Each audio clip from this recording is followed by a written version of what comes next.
Bom dia para todos. Embora muitos anos falando, eu não costumo com esse troço aqui na minha frente, não. Acho isso aqui meio estranho. Isso é coisa para o Marival, não é para mim, não. Nós gostaríamos, antes de mais nada, agradecer mais uma vez o convite que recebemos. E o tema, dentro da perspectiva do encontro e dentro do tempo que nós temos, é um tanto extenso.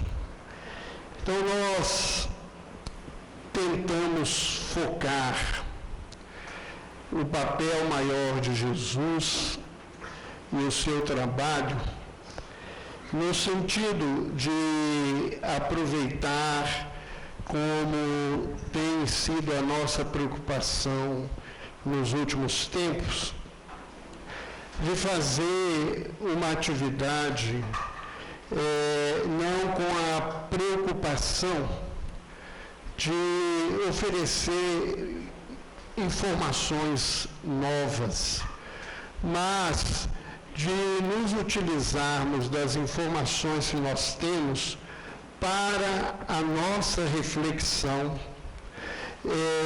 para a nossa caminhada, a nossa transformação. O que a gente vê no momento atual da humanidade, diante de todas as religiões, é muito movimento, é muita questão externa, é muita preocupação com o exterior, e a gente continua pobres interiormente de transformações e de renovação. E a gente vai e volta e ouve se falar que os tempos são chegados, mas eu acho que nós somos tão viciados em achar que o tempo não vai chegar, que daqui a uns dias a gente vai ter falta de água porque foi avisado e a gente não fez nada para mudar a vida. E é assim que a gente faz com qualquer coisa na vida. Então todos nós somos constantemente convidados à mudança interior, e a gente está deixando essa mudança interior para depois. A gente vai à casa espírita, e aí voltando para nós e não para o contexto geral, a gente vai para a casa espírita e fica a fim de ouvir. Tem dois times dentro do movimento espírita. Tem uma turma que adora informação nova, ficar juntando coisa, que eu acho que ele vai chegar no reino dos céus, e vai só ficar na porta e dizer que ele tem uma enciclopédia de conhecimento, e eles vão perguntar para que serve, e ele vai ter que voltar. E uma outra turma que gosta de gente que fala bonito, que faz chorar, que faz isso, faz aquilo, e vai embora, secou as lágrimas e continua a vida do jeito que quer, da forma que quer. Muito poucos de nós pegamos tudo isso e fazemos um movimento interior de renovação, de questionamento, de transformação. A gente, e a nossa preocupação, quando a gente fala desse Jesus, que é o obreiro da vida eterna para nós, por excelência, a gente gostaria de lembrar que ele é o terapeuta das nossas almas. A palavra terapeuta, ela vem do grego, e que significa aquele que nos leva a Deus. Então, o terapeuta é um indivíduo que nos faz encontrar com Deus. E todos nós, apesar de falarmos muito em Deus, nós estamos precisando fazer esse encontro. Nós estamos precisando fazer um exercício de transformação. E o que esse terapeuta veio fazer na vida? Numa mensagem de um dos amigos espirituais que dirigem a Associação Médico Espírita de Minas Gerais, ele diz o seguinte: Jesus não veio pregar doutrinas.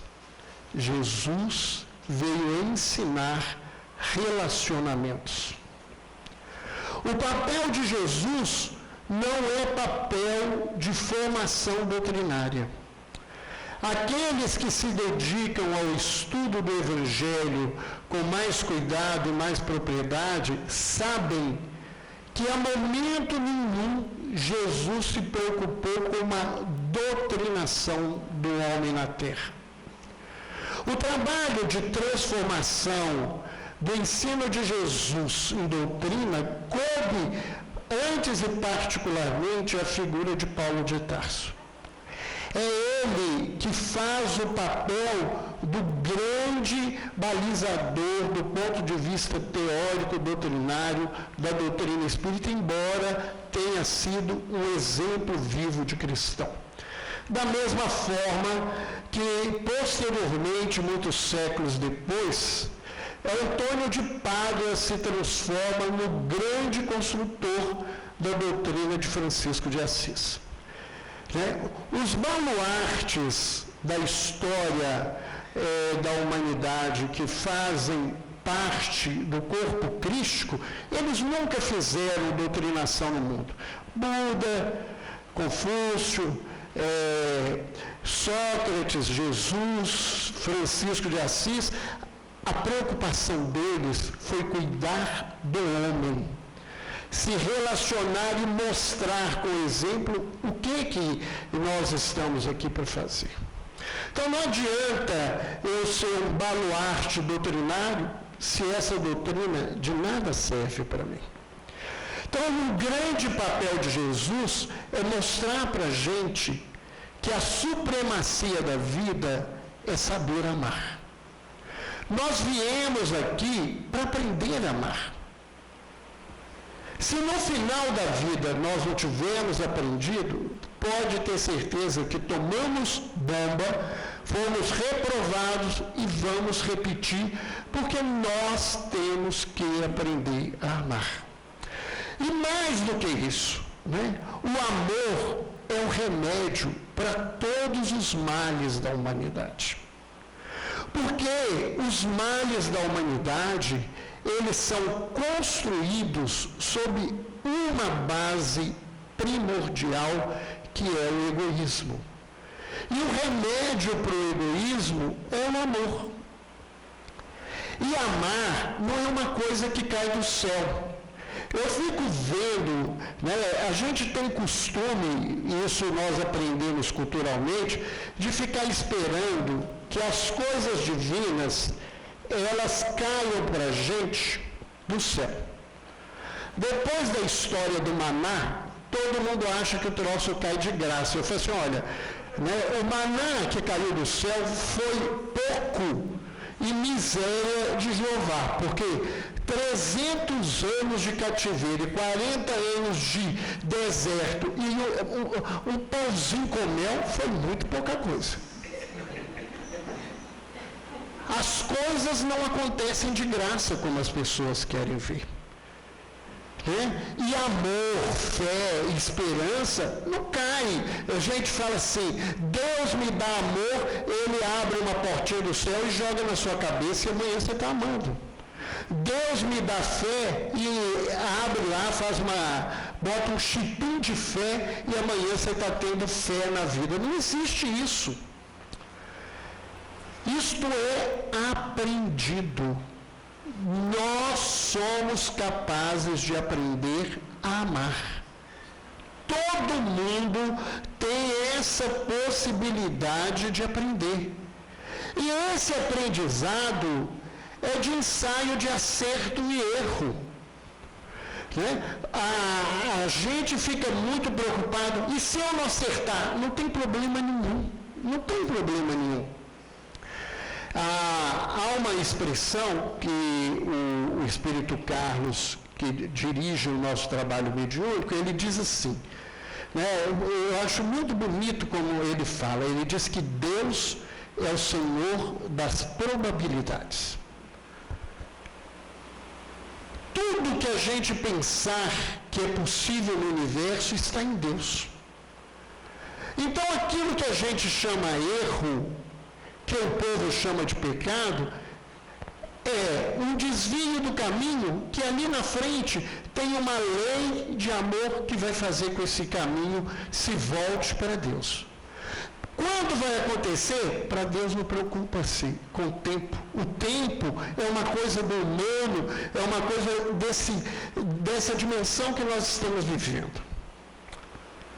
Então, não tem nada, né? Nós não sabemos e não vamos acertar o nosso amor direto. Né? A gente carrega muita culpa porque errou, a gente devia aproveitar o que errou para aprender. Em vez de ficar construindo culpa, porque culpa não faz nada. Esse negócio de minha culpa, minha máxima culpa, se eu não fizer o movimento, eu vou continuar na culpa e não vou fazer nenhum passo de crescimento na vida. Então, nós vamos errar muito. Uma prova é a questão da maternidade e da paternidade. Eu de vez em quando brinco, eu acho que Deus, né, ele devia ter mandado o filho com bula, né, porque o outro gosta muito de bula. Fala assim, bate nele 3 vezes por dia que ele vai aprender isso. Bota de castigo tal hora, faz assim que a gente ia acertar as coisas. Né? A maioria de nós erramos muito na educação dos filhos. Erramos por querer acertar. E por que tem que ter culpa se o movimento que eu fiz foi para acertar? Eu não peguei e pus de castigo porque eu quero que ele seja ladrão, que ela seja prostituta e sofra as perseguições do mundo. Não foi isso. Eu tentei fazer o melhor que eu sabia.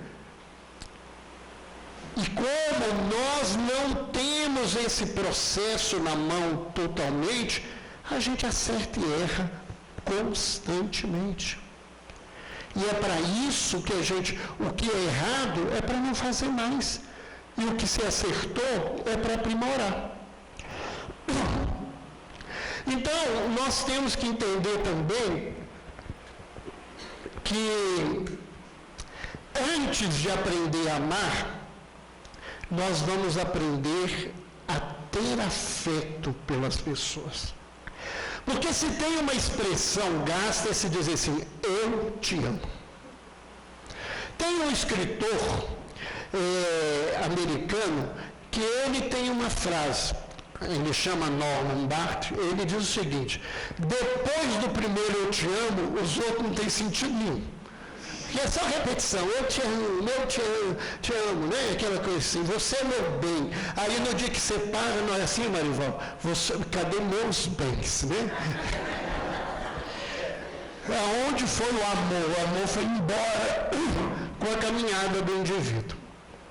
Então, nós temos que aprender a ter afeto, a tocar as pessoas de uma maneira positiva na vida. E a tocar de toda forma, tocar fisicamente, tocar emocionalmente, tocar o espírito que está ao nosso lado na caminhada. Isto vai nos ensinar pouco a pouco a amar, porque nós não sabemos o que é amor. E eu costumo dizer, se aquilo que Paulo definiu é amor, né, não é porque eu estou duvidando, nós estamos longe demais daquele amor, muito longe. A grande maioria, 99,8% da humanidade não sabe o que é aquele amor. Então nós estamos precisando aprender muito na nossa vida. Porque apesar de todas as nossas dificuldades, nós somos filhos de Deus. Nós somos totipotentes, nós temos toda a potencialidade para poder amar. Tudo nos é dado para poder amar. Nós não amamos porque a gente ou ainda não descobriu o caminho, ou porque a gente não quer amar. Ou pior do que isso muitas vezes, é porque a grande maioria de nós quer ser amado. Nós queremos que as pessoas testemunhem amor por nós. E nós não queremos, ser questionado na nossa incapacidade, às vezes, de amar. E aí dói, quando filho, porque filho é bom para cobrar isso, que você não me ama, você não gosta de mim, você fez assim, fez assado, A gente deveria ouvi-los mais. Eles são como os nossos inimigos. Não são que eles são inimigos. Eles são bons para falar a verdade. Mas a gente gosta de gente que fala mentira, que você é ótimo, maravilhoso, É que essa coisa toda, igual os meus clientes falam assim, o senhor é tão paciente. Aí o meu filho vira assim, pai, manda eles ficar aqui meia hora em casa. Você não precisa muito, não. Quando me fazem muita braveza, eu fico bravo demais. Então, o Evangelho, na verdade, é o grande mapa para construir a nossa felicidade ao nos ensinar o amor. E nesse contexto, vamos ver que Jesus,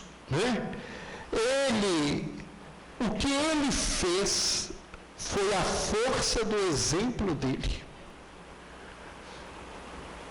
Nós vemos aí muita gente ficar questionando se Jesus existiu ou não, fica nessas coisas, que não tem informação histórica, e eu já ouvi gente falar isso, que é uma ignorância, é uma das maiores ignorâncias que tem. Jesus é uma das personagens mais estudadas de toda a história da humanidade. É a mais, Maria? Então, ele é o que tem o maior número de estudos no mundo sobre ele. E como você vai duvidar da existência de um ser que ele mudou a história da humanidade de antes dele e depois dele? Que fez a transformação que ele fez social, vindo do lugar e da situação que ele vivia. Então, Jesus, a primeira coisa que ele nos ensina é que para que a gente seja afetuoso e para que a gente possa fazer uma missão amorosa, a gente tem que ser mensageiro da alegria. Não sou eu que falo isso, é Emmanuel que diz isso. Emmanuel, no livro Roteiro, ele tem um capítulo, o primeiro capítulo que ele fala sobre evangelhos é Evangelho e Alegria. Quando ele estuda a transformação da água no vinho nas bodas de Caná. E ele diz que Jesus escolheu que aquilo ficasse registrado como o seu primeiro ato missionário, porque a sua missão é de alegria.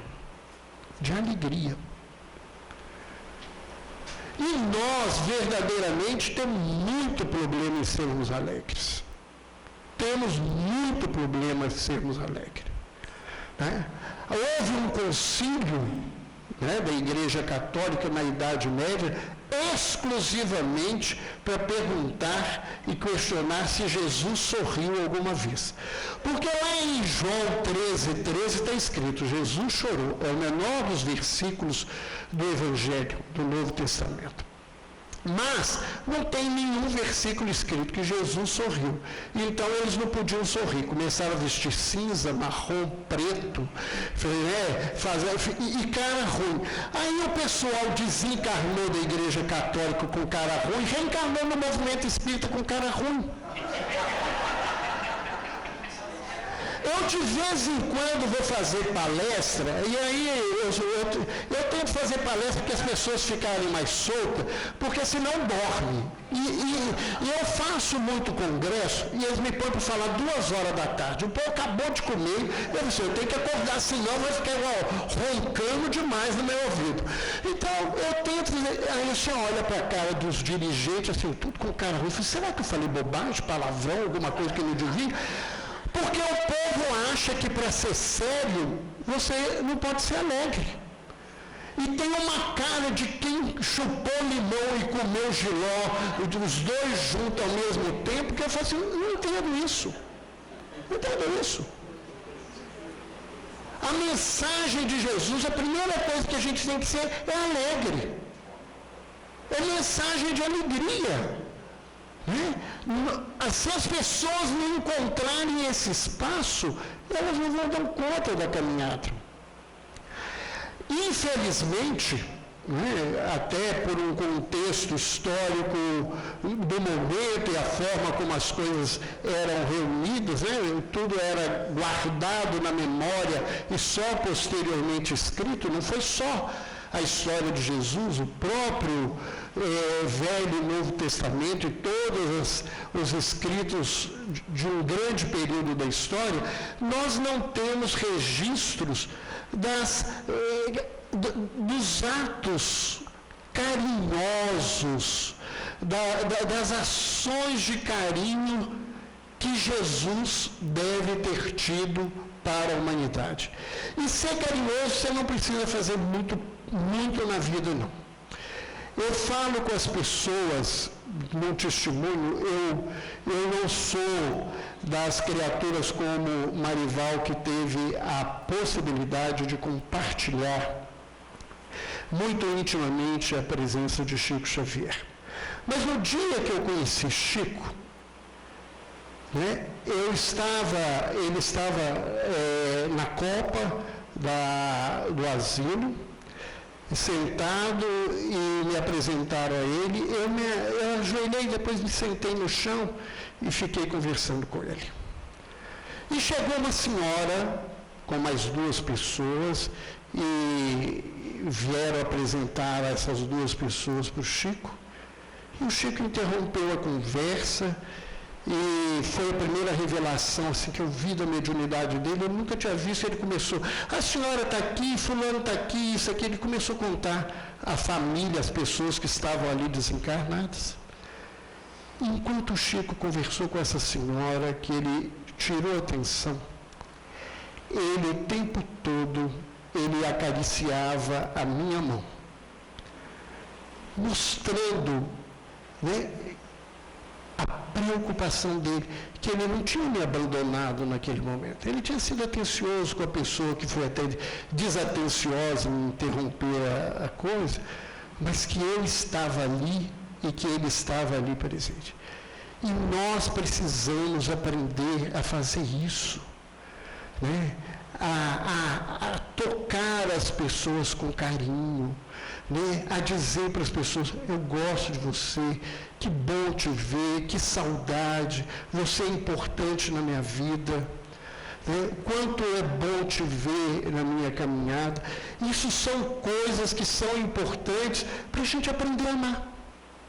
Porque já que eu não sei amar, pelo menos eu vou ser afetuoso, carinhoso com as pessoas, cuidadoso, ter cuidado, porque cada um de nós é uma pessoa. E até ter o cuidado de ser carinhoso com cada um naquilo que ele dá conta. Porque às vezes você tem pessoas que te amam muito, mas elas têm muita dificuldade do toque físico. Isso não significa que elas te amam menos.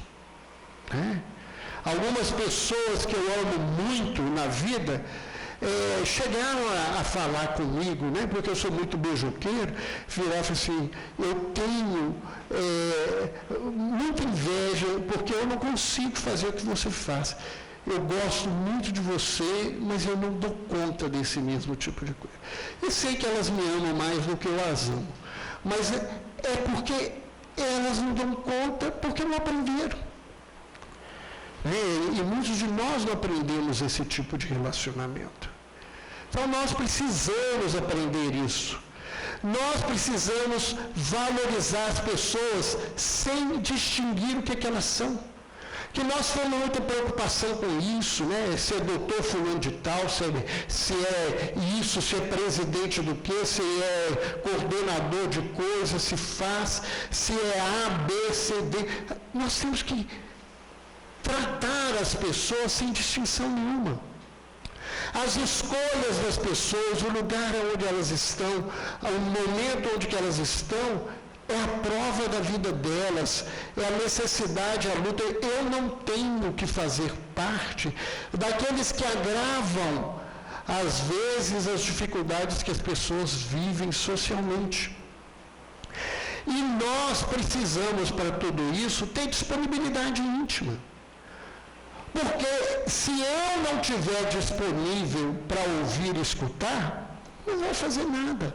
E a primeira coisa que a gente precisa aprender é ouvir as pessoas. Eu costumo dizer que tem psiquiatra e psicólogo nesse mundo porque as pessoas não querem ouvir. Então tem que pagar para alguém escutar na vida, porque as pessoas não querem escutar. A gente não escuta marido, mulher, filho, irmão, pai, mãe, amigo. Depois eu volto.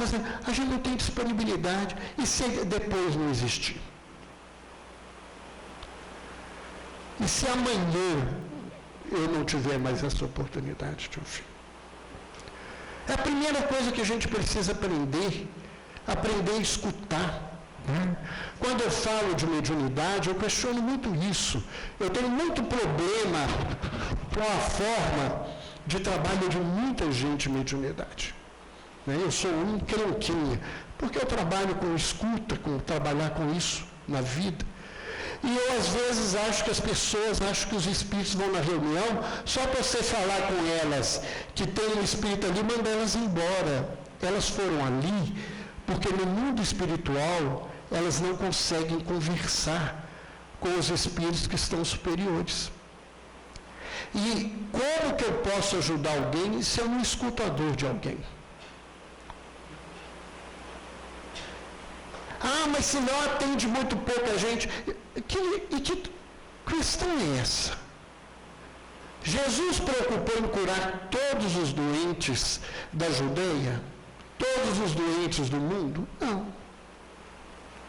Jesus preocupou em escutar todas as mulheres samaritanas do mundo? Não. O problema não é quantidade. A questão da vida é qualidade. Nós precisamos aprender a escutar e ter disponibilidade interior para servir.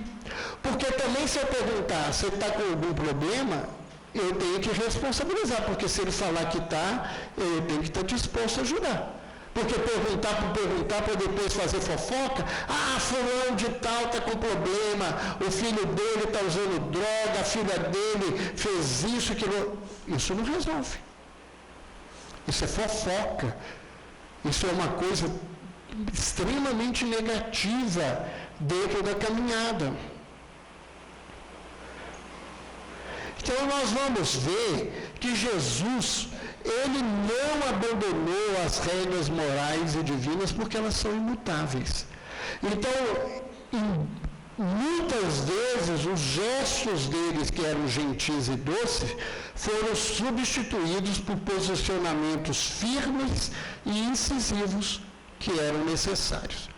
Que a gente também ser afetuoso não é virar aquele indivíduo que passa a mão na cabeça de todo mundo.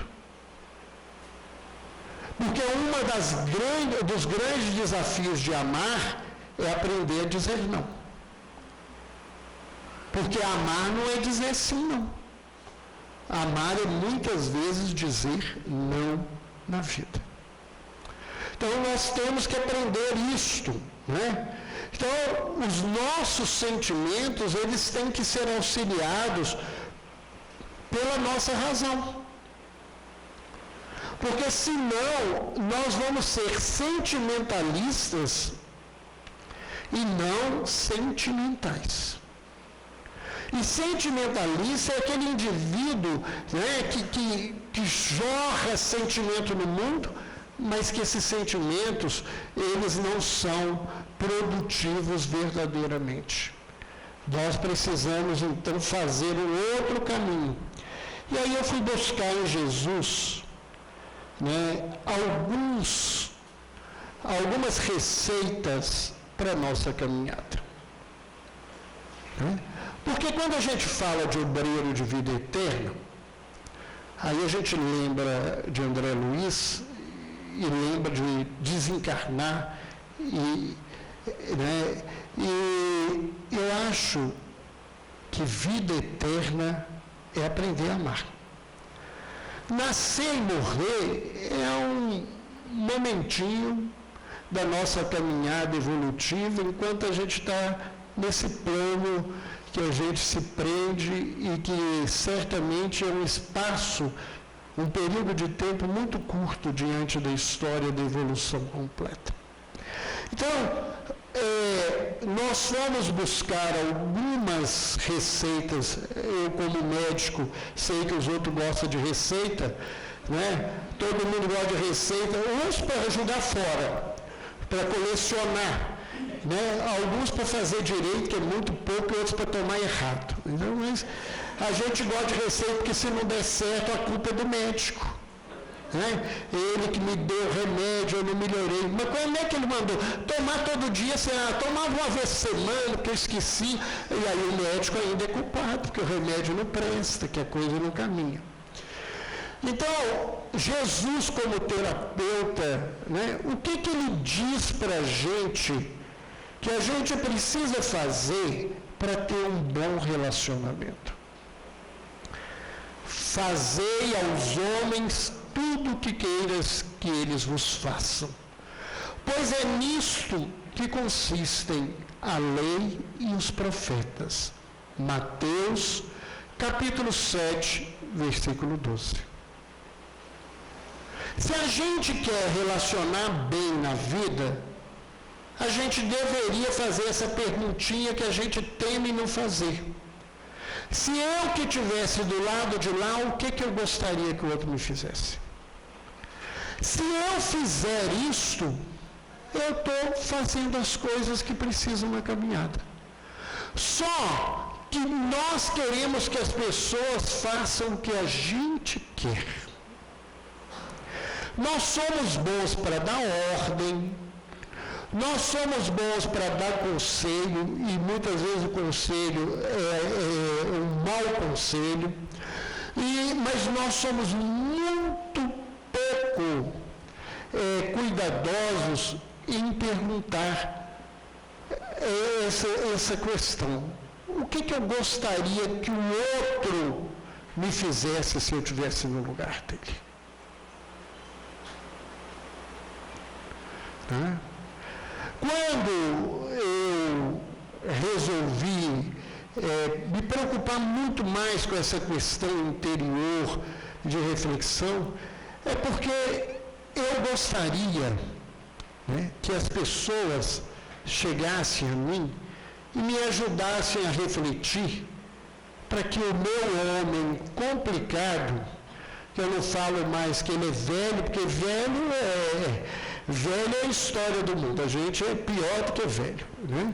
Nós estamos aí numa história longa da vida, né? A gente é muito complicado, que esse meu homem complicado possa ser tocado de alguma forma para pensar nas coisas e me mudar de alguma maneira.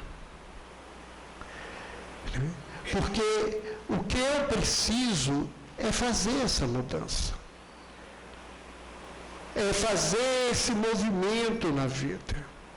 Então, pensar o que o seu companheiro, né, naquele lugar deveria fazer para você.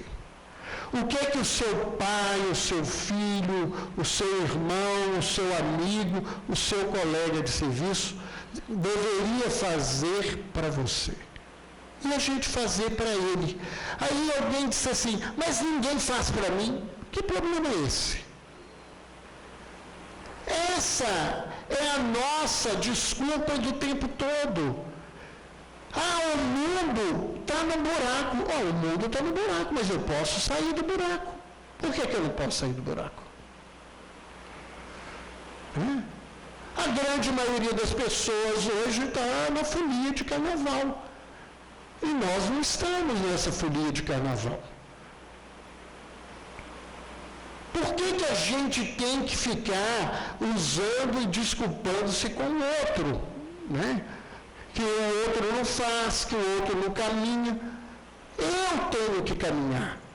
Porque eu não vou chegar do lado de lá e achar que a minha vida está melhor, porque o meu filho foi melhor nessa vida, porque o mérito é dele, não é meu. Porque o meu companheiro saiu menos isso ou menos aquilo de negativo dessa encarnação. Foi o mérito dele, não foi meu, não. Isso é pretensão nossa de achar que a gente melhora o outro, muda o outro, faz alguma coisa para o outro. Isso são pretensões da nossa vida.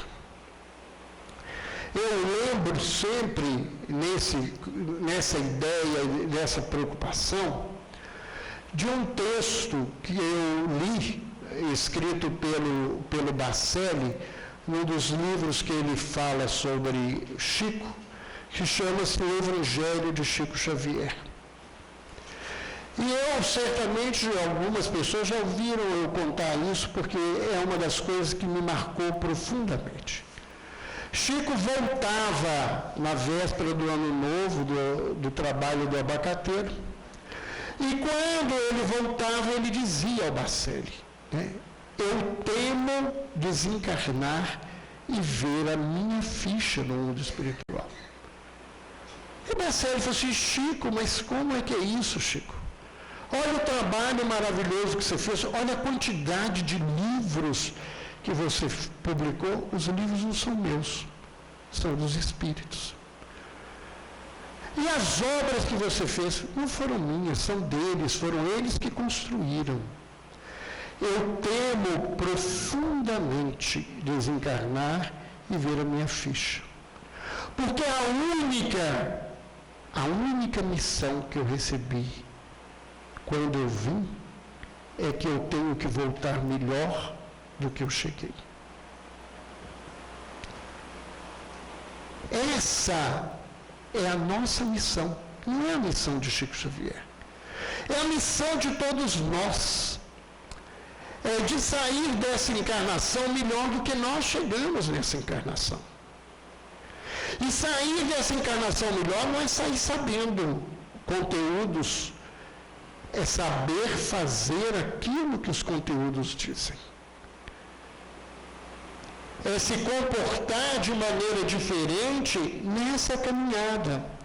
E aí eu fui buscar uma outra questão extremamente complicada, que é se sentir magoado, viver cheio de mágoas, né?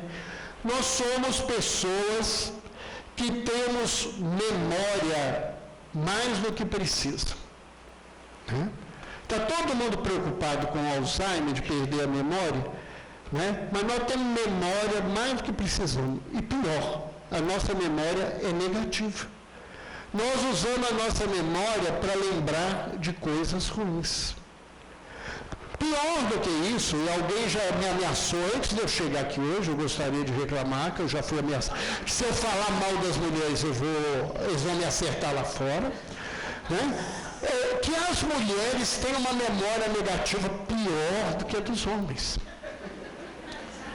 Né?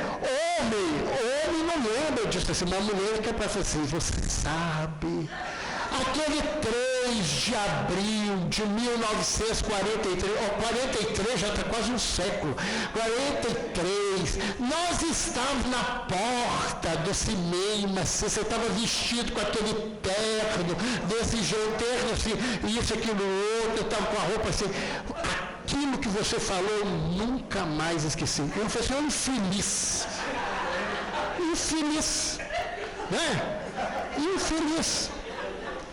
Então, a gente guarda na memória essas coisas ruins.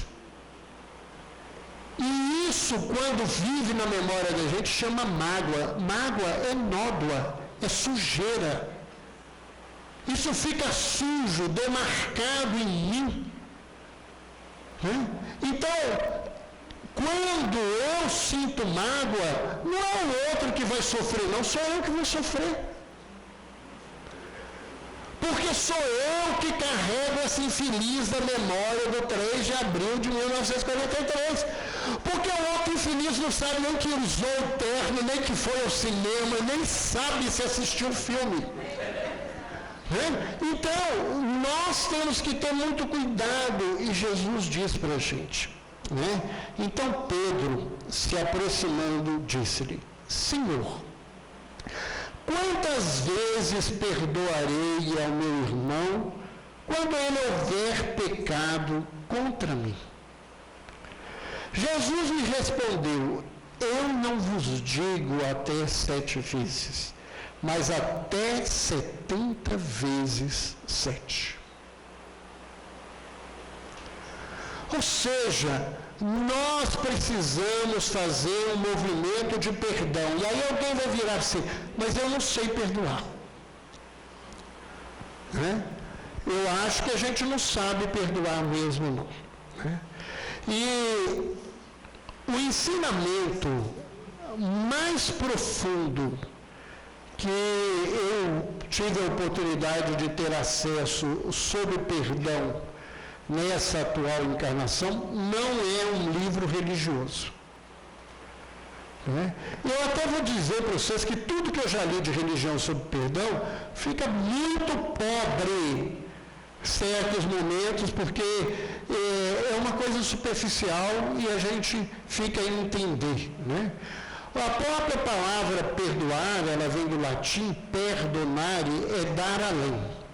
Quem perdoa é que dá algo a mais. E como no meu atrevimento está lá escrito: perdão e esquecimento das ofensas. Eu falo que o Evangelho segundo o Espiritismo escreve aquilo, eu não concordo. Porque se fosse esquecimento das ofensas, é muito fácil. Bate na cabeça do indivíduo, ele fica sem memória, ele perdoou. Não é isso. Perdão não é uma função da memória. Então, a doutora Robin Kazajian, que é uma psiquiatra americana, ela escreveu um livro maravilhoso que Divaldo depois fez vários seminários no Brasil e no mundo sobre ele. E esse livro se chama O Livro do Perdão. E a autora, ela se chama Robin, R-O-B-I-N, Kazajian, C-A-S-A-J-I-A-N. Ela é uma psiquiatra que faz seminários nos finais de semana para ensinar as pessoas a aprender a perdoar. Porque ela diz que perdoar é uma coisa que se aprende. E ela define perdão de uma maneira muito bonita depois de todo o trabalho dela, embora não religioso. Ela diz que aquele que perdoa é aquele que consegue ver a luz que mora no que lhe ofendeu. Quando eu começo a ver a luz no indivíduo que me ofende, ver o bem que mora nele, eu estou aprendendo a perdoar. E aí ela diz que por isso que é muito mais fácil os pais perdoarem um filho do que outros tipos de perdão. Porque pela relação que nós temos com os filhos, nós conseguimos ver coisas boas neles. E aí a gente faz esse lugar. Mas nós precisamos aprender a perdoar. E Jesus diz que a gente tem que assumir logo uma atitude conciliadora com o teu aniversário enquanto estás com ele no caminho. Perdoar é reconciliar. É fazer uma nova aliança com a criatura na vida. E é refazer uma aliança, porque aquela aliança foi partida. nós temos que reconstruir uma aliança de respeito, de cuidado diferenciado. Perdoar o indivíduo não é falar assim, eu te perdoo. Quem só estou cansado de ouvir os outros falar eu te perdoo e continua cobrando caro a vida inteira. Perdoar é um exercício de todo dia, de toda hora, de todo momento. É um processo. E quem trabalha com direito aqui sabe o que significa processo. É algo que ele vai se movimentando, ele vai se acrescendo e a gente tem que ir reformando e reformulando as coisas. Mas nós precisamos ter atitudes de reconciliação com as pessoas, com aqueles, porque enquanto a gente está no caminho, porque depois vai ficar muito mais difícil. Então, esse é um passo importante da caminhada. Nós colocamos uma outra coisa. Uma receita de Jesus para a gente aprender a falar. A utilizar as palavras. Eu vos digo que toda palavra inútil que os homens disserem, darão contas no dia do juízo. E o que é uma palavra inútil? É uma palavra que não vai ter utilidade, não vai ter proveito. Será que eu virar para alguém e falar assim, você é burro, isso ajuda alguma coisa? O que isso tem de útil na vida? O que isso vai fazer na vida do indivíduo? Quantas coisas que a gente fala de inútil, porque não vai produzir coisas boas, vai doer, magoar, ofender, eu te odeio, e outras coisas, quanta coisa que a gente fala que ofende as pessoas, que discrimina, que cria tantas dificuldades no nosso processo de caminhada. Tudo que não tem utilidade, gente, nós temos que dar conta. Você sabe por quê? Nós não vamos dar conta a Deus, não. Esse juízo é um juízo meu. Eu tenho que dar conta a mim. Quanta coisa que eu estou perdendo tempo na vida. Quanta coisa que a gente perde tempo na vida. Nós vemos quantas coisas que nós desperdiçamos na nossa caminhada, não é só no falar.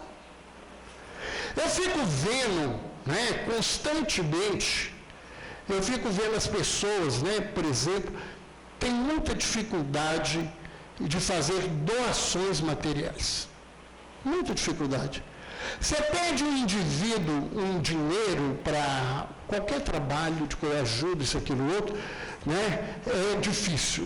E Joana de Anjos diz que espírita é pior, porque nós temos um escorpião no bolso e a gente não consegue, O Divaldo diz que Joana diz que a gente é muito bom para fazer caridade com dinheiro de católico e ateu culpado, que eles dão o dinheiro e a gente faz serviço. Mas a gente tem muita dificuldade. E quanto dinheiro a gente gasta com coisa inútil na vida? Quanto dinheiro? Ah, mas é meu, eu gasto como que é? Pode. Não estou falando que você vai fazer as contas comigo. As contas é com você. Quantas bocas poderiam ser alimentadas, quantas coisas poderiam ser feitas na vida, Você não tem dinheiro para alimentar uma criança, mas você tem dinheiro para ir para um cinema e gastar uma quantidade de dinheiro. Ah, mas eu trabalho para isso. Tá. Mas você não pode fazer uma opção. Se a gente deixasse de fazer uma coisa que a gente gosta, uma vez por mês, quanto que a gente não faria diferente? E se a gente calasse a boca quando a gente está com raiva, quanto menos coisa ruim a gente colocaria no mundo? Porque quando a gente está com raiva, a gente fala o que precisa e o que não precisa, e mais o que não precisa do que tem, Isso é inútil. Né? Fora as futilidades, as piadas, as coisas que a gente vai falando, e a gente vai construindo esse caminho complicado. Isso aqui é muito complicado para todos nós. Né? Eu que sou um falador, eu fico pensando, eu não estou falando para vocês não, eu penso isso muito para mim todo dia. Quanta bobagem que eu falo tem hora que tem que repensar na vida. O outro problema atual da vida é ter. Né? Quando a gente fala riqueza, a gente está falando de ter. E a gente quer ter muita coisa. Né? Aí a gente não fica satisfeito com o que tem, a gente quer ter sempre mais, mais e mais na vida. Né? E o que é que eu vou fazer com isso tudo que eu estou juntando na vida? É uma pergunta que Jesus faz, alma louca. Ainda hoje pedirão conta de ti, e que farás com tudo que ajuntastes? O que adianta o que eu tenho? Olha, eu já vi gente que tinha fortunas e fortuna e que hoje está na miséria. Eu vejo um monte de gente cheia de dinheiro numa infelicidade tremenda. Os nossos consultórios de psiquiatria e psicologia são provas disso. Pessoas que têm e que não conseguem ser felizes com o que têm. Que não conseguem construir o lugar da vida para elas. E aí nós vamos ver, ainda em Mateus, uma fala de Jesus. Observai os pássaros do céu. Eles não semeiam e não colhem, e não amontoam nada nos celeiros, mas vosso Pai Celestial os alimenta. Não sois muito mais do que eles? Eu não vou parar nessa colocação aqui, não, porque os outros dizem, mas a gente tem que ter providência. Eu queria... Será que nós temos clareza dessa pergunta que Jesus nos fez? Será que nós não somos mais do que essas coisas todas? E será que a gente seria abandonado? A gente tem muito medo da falta. E a vida, ela é, segundo uma figura que um amigo espiritual nos diz, é uma montanha russa. Um dia a gente está embaixo, um dia a gente está lá no poder em cima, de repente despenca. Um dia eu tenho, outro dia eu não tenho nada. A vida é essa caminhada. Mas será que eu vou deixar de receber aquilo que eu preciso realmente, necessariamente eu preciso na caminhada? Será que Deus vai deixar de me dar, o que é importante? Eu fico vendo assim, todo mundo apavorado, porque essas teorias apocalípticas que ficam falando do fim do mundo, que não tem esse fim que se fala, mas e se tiver uma guerra, explodir, morrer a maior parte do mundo? É o que tem que acontecer. Não estou falando que tem no sentido. Vai acontecer, se acontecer desse jeito. Teve um momento da história que 2/3 da Europa morreu. E muita gente morreu de fome porque não tinha quantidade de gente suficiente para plantar, para comer. Porque a peste matou 2/3 da humanidade no velho mundo. E a gente não povoou o mundo inteiro de novo, fazendo mais bobagem ainda, porque nós não aprendemos naquele momento? As coisas vêm na vida para a gente pensar o que é mais importante na vida. O que é mais importante em mim? O mais importante em mim é meu espírito. Não é o meu corpo, não é as posses que eu tenho. Isso está me emprestado. E uns vão morrer de doença, outros vão morrer de acidente, outros vão morrer das catástrofes que acontecem na Terra. Isso sempre foi assim. São só desculpas para a desencarnação. Então, o que eu estou fazendo nesse caminho, em verdade, para mim, para o meu ser? Será que o meu espírito não é mais importante do que isso tudo que eu estou preocupado em juntar? O que adianta eu juntar tudo e amanhã, né, eu não tenho o mínimo para sobreviver? Porque muitas vezes as pessoas têm dinheiro, né, na guerra, na Europa, na Segunda Guerra Mundial principalmente, nas guerras que o comunismo provocou, as pessoas que eram ricas tinham dinheiro, mas não tinham como comer. Eu tenho uma senhora amiga que viveu essa situação, e ela conta, eles eram de uma família, ela e o marido, eram as famílias mais ricas na cidade deles, e eles durante 15 dias, durante a guerra, no inverno, tentando fugir e não conseguia porque tinha bombardeio de todos os lados, eles tiveram que se esconder no trem que tentavam fugir, tomando água com fubá, apesar de todo o dinheiro que tinham. Porque era a única coisa que existia naquele momento. Então, o que adianta a gente ficar preocupado em ter tanta coisa, né, e não mudar as coisas? Para todo mundo que vive com raiva, que fica irado com facilidade, que se irrita com todo mundo. Jesus diz: eu, porém, vos digo, todo aquele que se encolerizar contra o seu irmão, terá de responder em juízo. E aquele que chamar o seu irmão de cretino, essa tradução é muito pobre, porque a palavra raca significa desprezível, nojento, né? E será sujeito ao julgamento do sinédrio. Né? Nós é que vamos cobrar da gente. E quem tem uma consciência cristã, a gente fica com raiva e depois do resto do dia passa com culpa o tempo todo. Eu não podia ter falado aquilo, eu não podia ter feito isso. A gente vai sofrendo. E se a gente não pede perdão, não refaz, aquilo vai morando com a gente, aquilo vai vivendo em nós. É isso aqui, ó. É essa a questão. Ah, mas eu não tenho controle. Eu tenho que aprender a ter controle.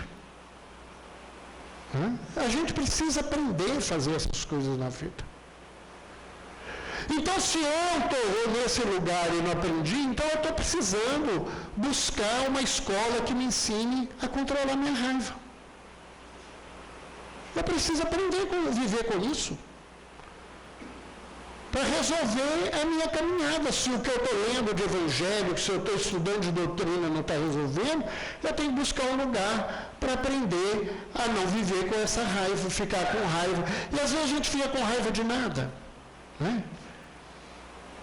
A gente é muito irracível, qualquer coisa a gente fica nervoso. Né? E quando a gente fica nervoso, atrás disso tem uma palavrinha que chama orgulho. A gente fica com raiva porque a vida não está do jeito que a gente quer. Né? E esse orgulho, ele só faz a gente sofrer. Né? Essa marca que a gente carrega dentro de nós. A ansiedade. Né? Aquilo que a gente quer que esteja pronto para ontem, né? Porque nem é para hoje, não, é para ontem. E o que não falta é gente ansiosa. A gente não tem paciência com as coisas. Né? Eu falo que paciente psiquiátrico, a primeira doença, a primeira recurso que tem que aprender é ter paciência. Porque é o único indivíduo paciente que não tem paciência nenhuma. Né?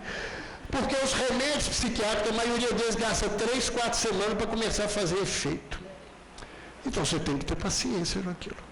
Aí a gente explica, no dia seguinte, um feliz liga assim: doutor, meu remédio não melhorei. Eu falei assim, eu faço com essa doença. Quantos dias tem? Tem 3. Quantos dias? Umas 2, 3 semanas. E como é que 3 dias vai estar pronto? A A gente quer que as coisas fiquem prontas, né? E agora o troço complicou, porque agora nós estamos globalizados e tudo tem que ser rápido. Você liga o computador e o troço tem que estar pronto na hora. Telefone já não é satisfeito, agora tem um tal de WhatsApp, né? Eu não tenho nada disso, que o troço é imediatamente em todo lugar de graça. Então o dia inteiro você vê isso. Eu não consigo entender o tanto que os outros precisam desse infeliz, né? Aí um cliente me falou assim, mas o senhor precisava ter esse infeliz, que a gente precisa achar o senhor. Aí eu vim e falei assim, olha, se eu não estiver no hospital, eu estou no consultório, se eu não estiver no consultório, eu estou em casa. Se eu não estou em 3 lugares, eu estou trabalhando na doutrina, eu não atendo ninguém, não conheço ninguém, não sei de nada. Então, ou me acha onde eu estou, porque depois não vai me achar. Né? Por quê? Ah, mas eu vou morrer. Ninguém morre desse jeito. Né? Eu não tenho doença grave, culminante com a história da coisa. Mas eu não deixo de atender. Mas o que eu fico vendo é o desespero. Eu estou saindo de casa, ok? Eu já abri o portão da garagem e ele já fechou. Eu já estou na saída do bairro. Que a ansiedade é tão grande que você vai fazendo aquilo até para poder vencer a sua ansiedade diante das coisas. Nós hoje queremos que tudo, você chega, o fast food tem que preparar comida, e ele está demorando, eu falei, eu já tinha que saber o que você queria, está ali, pronto. Olha o desespero que nós entramos nas coisas. E essa ansiedade, ela não faz bem para ninguém. Eu fico ansioso porque a cozinha está desarrumada. Aos poucos vou arrumar. Mas eu estou cansado, então vai dormir. E eu vou deixar a cozinha desarrumada? Deixa a cozinha desarrumada. Se for inteligente, você deixa. Porque se você está cansado e com sono, você está precisando de cuidar do seu sono, não é de cuidar da cozinha, não. Mas e se o povo chegar e dizer que sou porca? O problema do povo, não é meu. A língua grande é do outro, a língua grande não é a minha. E se eu morrer e a cozinha ficar aí? Bendito seja o que arrumar a cozinha depois que você morrer.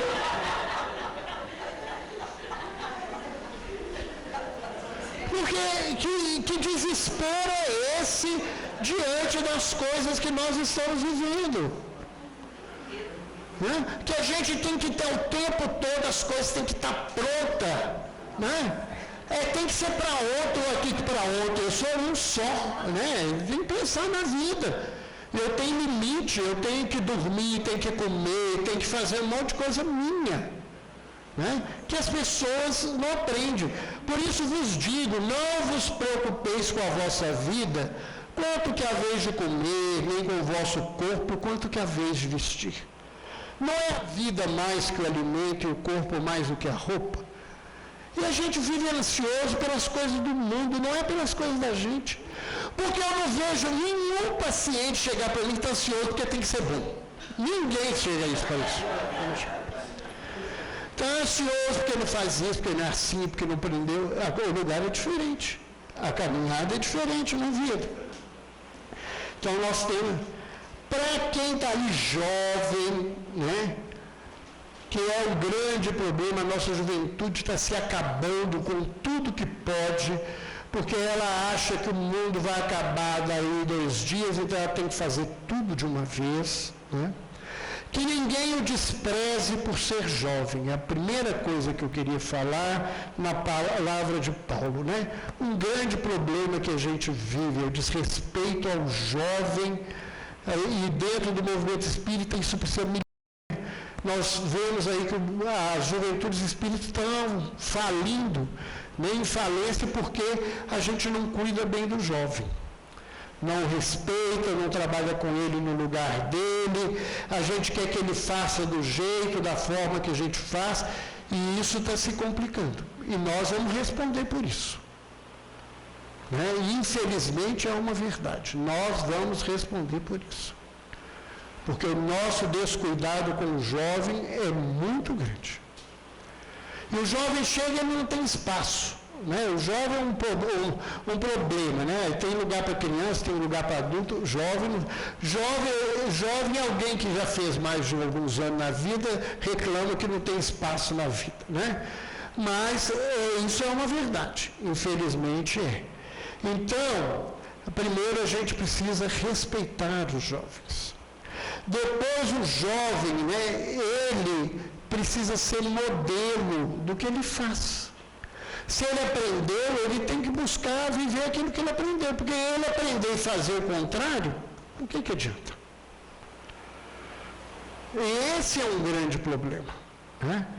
E muitas vezes o jovem filho de espírita, ele tem um problema sério, que o pai dele e a mãe dele são muito bonzinhos no centro espírita, mas na casa não é não. Então, o exemplo que eles têm é esse. Então eles falam de uma coisa e vivem de outra. Por quê? Porque aprenderam. Esse é o lugar, é essa situação. Diante dos apelos da sexualidade. Né? Mas se não são capazes de dominar os seus desejos, então se casem, pois é melhor casar-se do que abrasar-se. Né? Gostaríamos de pegar essa fala de Paulo para pensar, né, o quanto que a gente não sabe lidar com os nossos desejos sexuais. E quantas vezes nós sofremos e pioramos as coisas porque desejamos uma coisa e vivemos outra, e essa outra não nos faz feliz e nos coloca com raiva, irritado, ansioso, deprimido, e o quanto isso é movimento sofredor. Então, é melhor que a gente busque fazer alguma coisa para não ficar, porque quem vive com os desejos em sofrimento, ele muitas vezes ele vai sucumbir por diversas vezes dentro do seu sofrimento. Não é sair pelo mundo fazendo o que quer, mas é repensar o que eu tenho que fazer diante das coisas que estão na minha vida. E Paulo diz mais ainda que a gente deve fugir da imoralidade. Qualquer outro pecado que o homem comete é exterior ao seu corpo, mas quem se entrega à imoralidade peca contra o seu próprio corpo. Quem faz o que a lei dentro dele manda, faz contra a lei que ele tem dentro dele, ele está entrando num sofrimento muito grande. Então, nós precisamos repensar essas coisas que nós vivemos nas nossas relações afetivas e sexuais. Né? A grande maioria das pessoas, embora com a libertinagem sexual, vivem, né, uma vida sexual de medíocre para pobre. Medíocre para pobre. Né? Porque não sabe conviver com isso, não se permite trabalhar essas coisas com respeito e dignidade, e coloca isso tudo no campo do pecado, do feio, do errado. O errado é eu fazer aquilo que eu sei que não deveria fazer. Isso é que é errado. Né? Então, um homem e uma mulher que vive adultério, ele sabe que aquilo está errado. O melhor é ele ser sincero e retomar a vida dele de uma outra forma, retomar a vida dela de uma outra forma, sem agredir, sem ofender, porque isto só cria situações complicadas. E viver com o outro para chegar, até que a morte nos separe, se é viver com mágoa, com raiva, com erro, a morte não vai separar ninguém não. A obsessão vai tomar conta da vida desses dois. Né? E isso eu falo com tranquilidade pelo trabalho que a gente convive no consultório e nas reuniões mediúnicas. Não adianta a gente ficar sem pensar na seriedade dessa situação.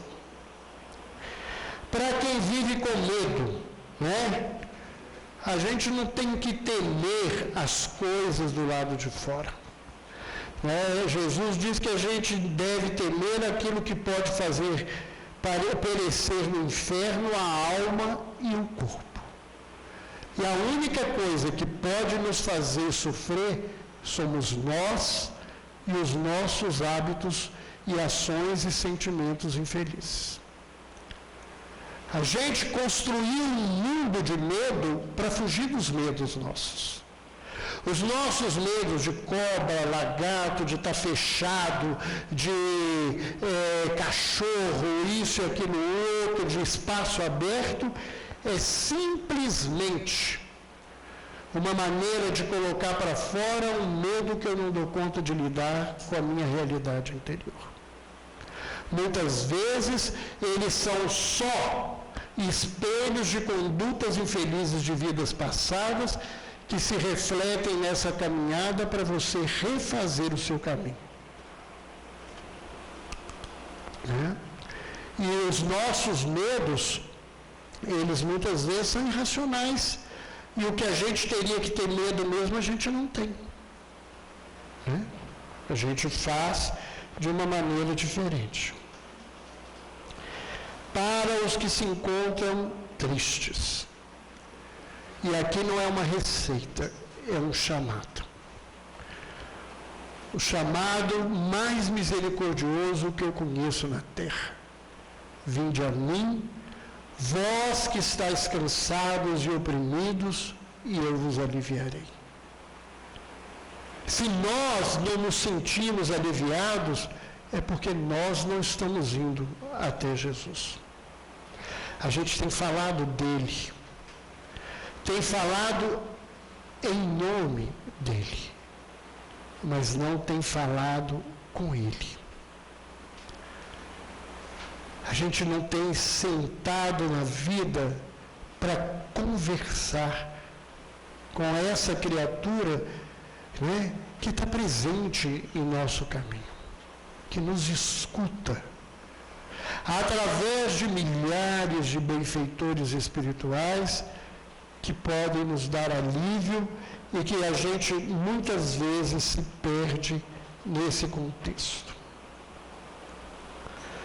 Para os orgulhosos, portanto, aquele que se tornar humilde como este menino, esse é o maior no reino dos céus. Orgulho é fruto de insegurança. O indivíduo que tem orgulho, ele é inseguro, ele quer que o mundo faça porque ele não tem certeza do que o que ele quer. É certo na vida. Então ele cobra do mundo, ele não dá conta de ter jogo de cintura com a vida. O orgulhoso é o indivíduo que quer ter poder. Então, a gente precisa aprender a ser humilde. A palavra vem de humus, esterco. Embora sendo fezes, servir de alimento para quem precisa. Embora reconhecendo a sua pequenez e os seus defeitos, fazer-se instrumento para ajudar o outro, para transformar o outro, para crescer na caminhada da vida. Diante dos que sofrem, e qualquer que tiver dado só que seja um copo d'água fria a um destes pequenos, em nome de discípulo, em verdade vos digo que de modo algum perderá o seu galardão. Nós precisamos fazer por quem sofre. É esse o nosso papel. É esse o nosso lugar. É essa a nossa caminhada. É esse o propósito para a vida. E diante daquele que está em pecado, daquele que está no erro, aprender com Jesus, essa fala dele em João capítulo 8, 11, a mulher adúltera. Nem eu também te condeno. Vai-te e não peques mais. nós não temos o direito nem o poder de condenar ninguém. Nós não sabemos da dor do outro, nós não sabemos da caminhada do outro. Nós podemos dizer ao outro que não é certo ficar no erro, mas nós não temos direito de julgar pedra nas criaturas da vida. Felizmente, nós estamos num momento da vida em que a grande maioria de nós julgamos pedra o tempo todo. E para encerrar, diante das convenções sociais, diante de tudo aquilo que a sociedade nos cobra, dizendo que é certo, vem Jesus dizer: qual dentre vós será o homem que, tendo uma ovelha, se num sábado ela cair numa cova, não lançará a mão dela e a levantará? Pois quanto mais vale um homem do que uma ovelha? É por consequência lícito fazer bem aos sábados. Nós temos que ter muito cuidado. Nós nos vendemos muito às convenções sociais da vida. Nós nos colocamos, preocupados com o que o mundo diz e não com o que a nossa consciência nos cobra. Então, era esse pensamento. Eu, quando cheguei aqui hoje, quase no intervalo, antes de pedir desculpa que eu não pude vir mais cedo, a gente, com os compromissos, eu escutava o Luiz dando um recado sobre um espetáculo que vai ser realizado em maio.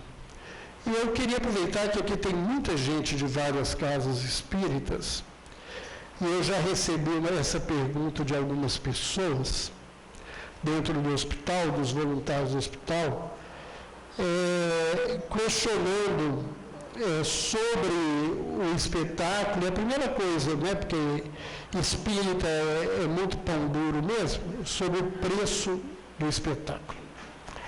Primeiramente, eu queria colocar que esse espetáculo não é um espetáculo espírita, não é um espetáculo religioso. É um espetáculo, como tantos outros espetáculos que acontecem no Brasil, que é feito em homenagem a Chico Xavier. Então, não é uma pretensão de fazer proselitismo religioso. Inclusive, vivemos com muitos problemas para fazer o espetáculo, porque os principais palcos de Minas Gerais se proíbem receber qualquer compromisso religioso. Eles não recebem. Então, o espetáculo está sendo feito no Teatro Cine Brasil, depois de muita política para se fazer o espetáculo. Porque eles acharam que era um espetáculo religioso. E não é, e foi muito difícil fazer essa colocação. Segundo, é um espetáculo de uma produção de qualidade, não é um teatrinho feito por movimento espírita voluntário, são profissionais. E além disso tudo, para nós os espíritas, é uma oportunidade, porque há um grupo de pessoas que estão bancando esse espetáculo, e é um espetáculo que é caro, não existe um espetáculo de qualidade que seja barato. E a renda desse espetáculo vai ser dividida por diversas instituições.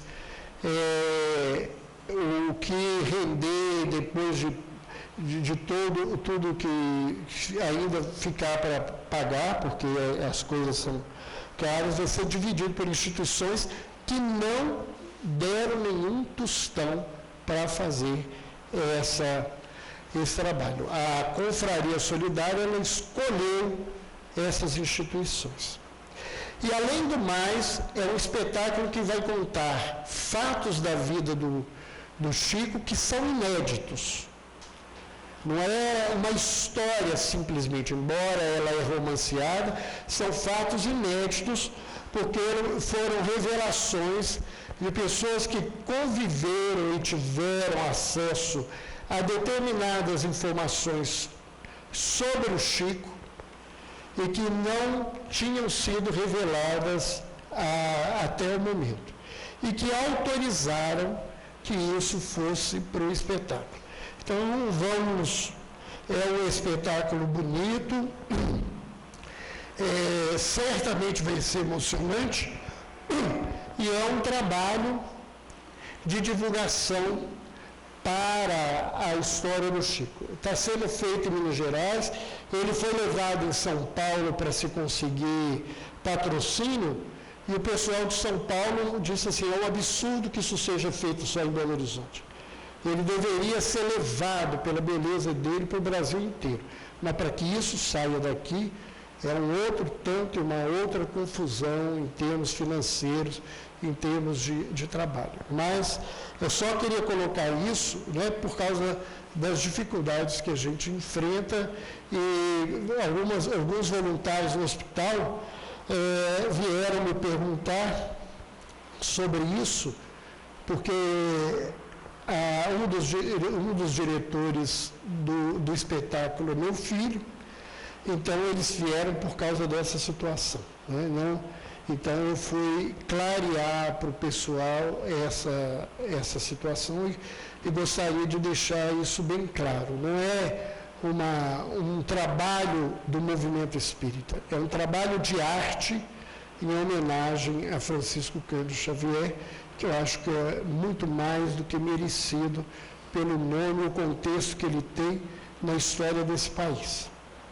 Então, nós só gostaríamos de esclarecer isso aqui, nós estamos passando a palavra aos nossos irmãos, agradecendo um bom fim de domingo, um bom trabalho aí no restante dos dias, a gente vai estar em outras atividades nesse caminho aí durante o tempo. Então, muito obrigado e boa tarde.